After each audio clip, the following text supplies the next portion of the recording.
Christ on you. Yeah. But you see, what happened was when the devil used Eve to cause the fall of man, I just pictured in my mind, God says, really, devil? You're going to use my woman to do that? Let me show you what I'm going to do with her. Because in Genesis 3:15, it says the seed of the woman is going to crush the head of the serpent. And the serpent is only going to be able to bruise not her heel, but his heel. Wow. Now, Lucifer didn't understand that at that point because he got Cain to kill Abel. Thinking it was just from that. Thinking yeah. that was their offspring. Because the devil is not all-knowing, people. No, he's not. But he thought that was the offspring of Adam and Eve. And it was the offspring of Adam and Eve.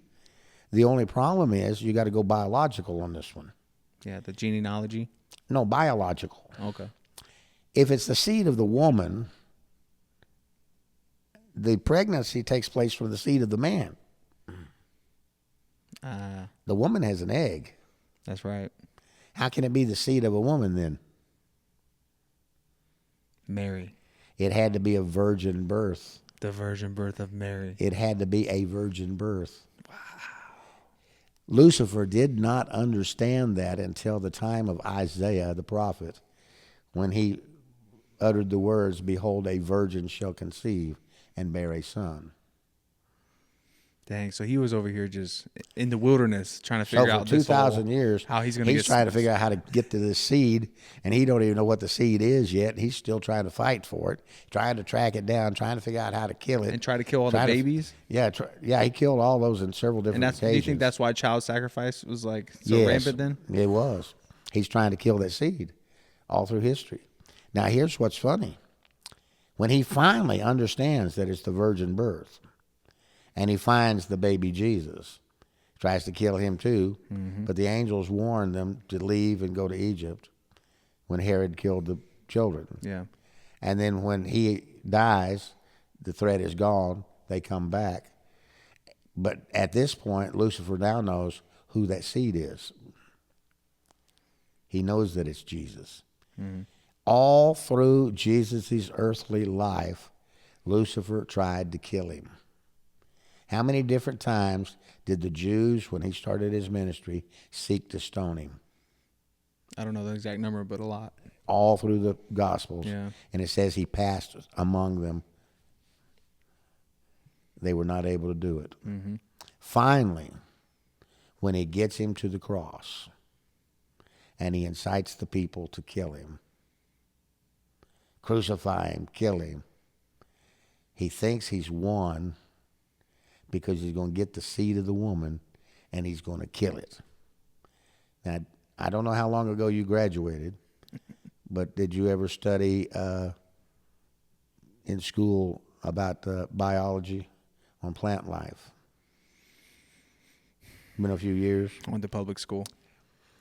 Well, they still taught you a little bit, maybe. Are you a farm boy? No, I'm a hooper. Oh, okay. Well, you characters out there that are farm boys know what I'm talking about. When you plant a seed in the ground and it dies and germinates, what does it do? You're going to have to answer this one.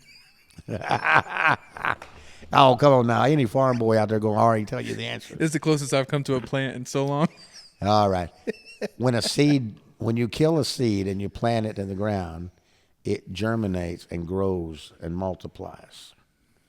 You took the seed of the woman and you killed him and you buried him for 3 days.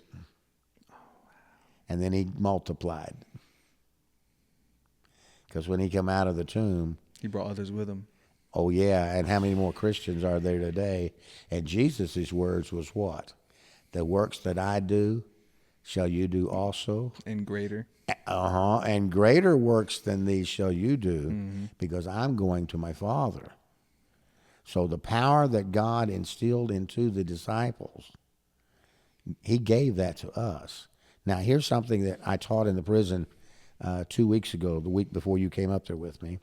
In our lesson that week on discipleship, we were talking about the authority in the Christian. The disciples had delegated authority.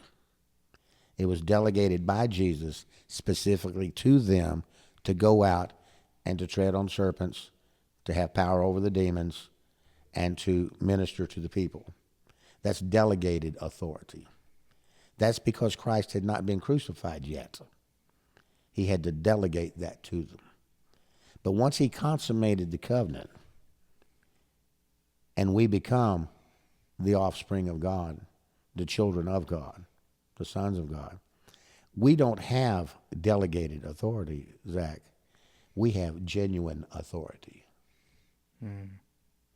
We've got the real thing, because Jesus told us after he rose from the dead, await in Jerusalem till you receive the power from on high. And that is the power of the Holy Spirit that lives within us today. We have the genuine, authentic thing, not just the delegated authority of his word. We have the actual Holy Spirit living within us to minister to the people. So where we have that authority given to us genuinely,